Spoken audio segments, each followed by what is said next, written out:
अस्सलामुअलैकुम दोस्तों, आज मैं आपके लिए एक बहुत ही ज़बरदस्त रेसिपी लेकर आई हूँ। कीमा बनाने का इतना ज़बरदस्त आज आपको तरीका बताऊँगी कि यकीन मानिए आप उँगलियों के साथ प्लेट भी चाट जाएंगे। बहुत ही ज़बरदस्त रेसिपी है। आज हमने बनाया है खड़े मसालों का कीमा स्टू और ये यकीन मानिए बहुत ही बेहतरीन, बहुत ही लाजवाब बन के तैयार हुआ है। जायका ऐसा है कि आप इसे भूल नहीं पाएंगे। जब आप इसे एक बार बनाकर खा लेंगे तो आप इस रेसिपी के फ़ैन हो जाएंगे। तो चलिए हम देख लेते हैं इसे किस तरह से बनाया जाता है, कौन से ऐसे मसाले हैं जिसकी वजह से बहुत ही ज़बरदस्त सा फ्लेवर आता है कीमे का। तो यहाँ पर सबसे पहले कढ़ाई में 1 कप ऑयल आपने लेना है। अब इसमें साबुत खड़े गरम मसाले शामिल करने हैं। इसमें मैंने लिया है 1 टीस्पून सफ़ेद ज़ीरा, 1 जावित्री का फूल, 4 सब्ज़ इलायची, 2 बड़ी इलायची। अब मैं यहाँ पर इसमें शामिल करूँगी लहसुन बारीक चॉप किया हुआ। 3 टेबल स्पून के बराबर आपने बारीक चॉप किया हुआ लहसुन लेना है। लहसुन आपने ज़्यादा क्वांटिटी में लेना है क्योंकि मैं जो कीमा बना रही हूँ ना, तो ये 1 किलो कीमा है। तो 1 किलो मैंने कीमा लिया है, तो उसी के हिसाब से मैं आपको ये सारे मसाले बता गई हूँ। साथ में थोड़ी सी जूलियन कट की हुई इसमें अदरक आपने शामिल करनी है। हल्का सा इन्हें फ्राई कर लेना है सारी चीज़ों को। इसके बाद यहाँ पर इसमें अब हमने कीमा शामिल करना है। तो यहाँ पर मैंने 1 किलो कीमा लिया है। अब हमने इसे अच्छी तरह से फ्राई करना है। तो खड़े मसालों का कीमा है, तो इसमें आपने इसी तरह से लहसुन को काट कर लेना है। आपने इसे पीस कर नहीं लेना है, पेस्ट नहीं बनाना है लहसुन का, इसी तरह से चॉप करके लेना है। इससे बहुत ही ज़बरदस्त सा इसका फ्लेवर आएगा।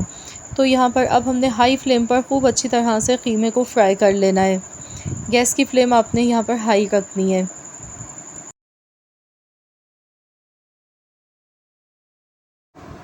तो यहाँ पर देखिए कीमा फ्राई होने लगा है, तो इसमें देखिए कितना सारा पानी निकल कर आ गया है। तो बस हमने खूब इसको अच्छी तरह से पकाना है जब तक कि इसका ये जितना भी पानी है ना, ये सारा पानी इसका ड्राई नहीं हो जाता है। तो पानी को अच्छी तरह से आपने ड्राई कर लेना है इसमें। तो यहाँ पर देखिए तकरीबन 10 से 12 मिनट लगे हैं और देखिए सारा पानी ड्राई हो चुका है, ऑयल सेपरेट होने लगा है। अब हमने कीमे को अच्छी तरह से भूनते जाना है। इसके बाद यहाँ पर इसमें हम डाल देंगे प्याज। तो मैंने यहाँ पर ली है 3 मीडियम साइज़ की प्याज मैंने रफली काट कर ली है। तो इस पॉइंट पर ही आपने इसमें प्याज शामिल करनी है। साथ में मैं इसमें टमाटर डाल गई हूँ। मैंने 4 मीडियम साइज़ के टमाटर लिए हैं बारीक कटे हुए, ये इसमें शामिल कर दिए। अब इन सारी चीज़ों को एक बार अच्छी तरह से मिला लेना है।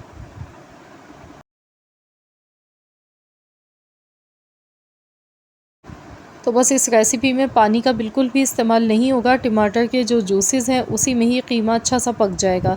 अब इसमें मैं नमक डाल गई हूँ हस्ब ज़रूरत। मैंने 1 टीस्पून नमक डाला है और हाफ़ टी स्पून हल्दी पाउडर शामिल किया। इसके बाद कुटी हुई लाल मिर्च मैंने डाली है 1 टेबल स्पून कुटा हुआ धनिया शामिल कर दिया।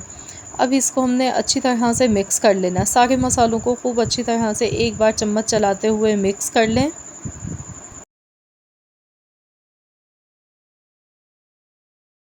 अब इसमें 1 कप दही शामिल करना है। ये देखिए मैंने 1 कप दही ली है।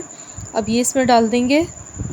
दही और टमाटर दोनों चीज़ें जब हम डालेंगे तो बहुत ही ज़बरदस्त सा यूनिक सा इसका फ्लेवर आएगा। तो बस इसे अच्छी तरह से आपने मिक्स करना है। यहाँ इसमें पानी देखिए मैंने बिल्कुल भी शामिल नहीं किया इसमें। तो टमाटर के जो जूसेस हैं और जो दही का पानी है उसी में ये बहुत अच्छा सा पक जाएगा। तो हमने यहाँ पर 20 मिनट के लिए अब इसे कवर करना है। 20 मिनट के लिए हमने हल्की आंच पर पकाना है ताकि कीमा इसमें एकदम सॉफ़्ट हो जाए, टमाटर भी सॉफ़्ट हो जाए। तो चलिए मैं इसे कवर कर देती हूँ। ढककर हमने इसे 20 से 25 मिनट के लिए बिल्कुल हल्की दम वाली आंच पर पकाना है। तो बस यहाँ पर देखिए मैंने इसे कवर कर दिया है। 20 से 25 मिनट के बाद मैं आपको दिखाऊंगी कि किस तरह की इसकी कंडीशन है। तो यहाँ पर देखिए 20 से 25 मिनट तकरीबन हो चुके हैं। देखिए कलर भी चेंज हो गया है। बीच में मैंने एक बार चम्मच चलाया था। तो यहाँ पर आप देख सकते हैं टमाटर देखिए बिल्कुल भी नज़र नहीं आ गए हैं, एकदम सॉफ्ट हो गए हैं इसमें। बहुत ही खूबसूरत सी इसकी रंगत आई है। देखिए कितना खूबसूरत लग रहा है दिखने में। तो इस तरह से ये बहुत ही वीआईपी कीमे की रेसिपी है। इस तरह से ज़रूर बनाएं। अब इसमें आपने डालना है 1 टेबल स्पून भर के पिसा हुआ गरम मसाला पाउडर, साथ में हरी मिर्चें। मैंने यहाँ पे हरी मिर्च और लाल मिर्च मेरे पास मौजूद थी तो मैंने दोनों डाल दी हैं। आप चाहें तो अगर इस तरह की लाल मिर्च नहीं है तो सूखी लाल मिर्च का भी यूज़ आप कर सकते हैं इसमें, क्योंकि खड़े मसालों का जब भी हम कीमा बनाते हैं तो इस तरह से मिर्चें इसमें काट के डाली जाती हैं। इससे फ्लेवर भी एक तो बहुत अच्छा आता है और दूसरा बहुत ही मज़े की लगती हैं खाने में। तो बस इसे अच्छी तरह से आपने मिक्स कर लेना है। तो चलिए इसे दम वाली आंच पर 2 से 3 मिनट के लिए पका लेते हैं। उसके बाद फिर मैं आपको दिखाती हूँ, ताकि हमने जो मिर्चें डाली हैं और जो पिसा हुआ गरम मसाला डाला है उसका फ्लेवर आ सके। तो चलिए हम देख लेते हैं। तो देखिए माशाल्लाह अल्हम्दुलिल्लाह बहुत ही एकदम खिला हुआ, बहुत ही मज़ेदार सा हमारा ये कीमा बन के तैयार हो चुका है। अब यहाँ पर मैं आपको एक चीज़ और बता देती हूँ, मज़ीद फ्लेवर बढ़ाना है तो आप इसमें स्मोक भी लगा सकते हैं। स्मोकी फ्लेवर भी इसमें बहुत ही ज़बरदस्त लगता है, बड़ा मज़े का लगता है। तो यहाँ पर देखिए मैंने डिश आउट कर लिया है। थोड़ी सी मैंने बारीक कटी हुई अदरक और साथ में फ्रेश कटा हुआ हरा धनिया ऊपर से स्प्रिंकल कर दिया। तो इस तरह से आपने इसे सर्व करना है, दावतों के लिए बनाएं, अपनी फैमिली के लिए बनाएं। गर्मा गर्म नान चपाती के साथ आप इसे सर्व कीजिएगा, पूरी पराठों के साथ तो बस क्या ही कहने, बड़ा ही लाजवाब आपको ये लगेगा। बहुत ही ज़बरदस्त कीमा बन के इस तरह से तैयार होता है। तो आई होप कि आप सबको रेसिपी अच्छी लगी होगी। रेसिपी अच्छी लगी तो वीडियो को लाइक कर दें, शेयर कर दें। चैनल पर नए हैं तो चैनल को भी सब्सक्राइब कर लें। मिलते हैं इंशाल्लाह ताला नेक्स्ट रेसिपी के साथ। तो जब तक के लिए अल्लाह हाफ़िज़।